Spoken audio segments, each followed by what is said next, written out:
Mahalliy tilda uzoq umr deb nomlangan bu mo'jizaviy meva haqida hayratlantiruvchi 3 fakt. Janubiy Sharqiy Osiyoda hech qaysi o'simlik o'solmaydigan vulqon yerlarda o'sadi. 6000 yildan beri inson organizmining barcha tizimlarini muvozanatini saqlash va ichki uyg'unlikni qo'llab-quvvatlashga qaratilgan 100 dan ortiq xalq taboati retseptlarida ishlatib kelingan.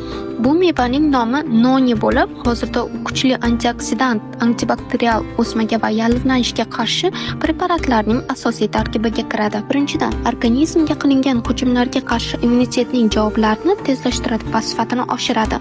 Yallig'lanishga qarshi kuchli ta'sirga ega. Ikkinchi fakt, yurak qon tomir tizimini kuchaytiradi, ya'ni tomirlar hosil bo'lishiga va qon sifatini oshirishga yordam beradi.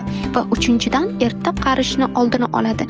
Organizmning jismoniy va emotsional chidamliligini oshiradi. Bu noyob xususiyatlarni saqlab qolingan holda bir qator mahsulotlar New Wave kompaniyasi tomonidan taqdim etiladi va ko'pgina insonlarning sog'lig'ini oshirishga katta yordam berib kelmoqda.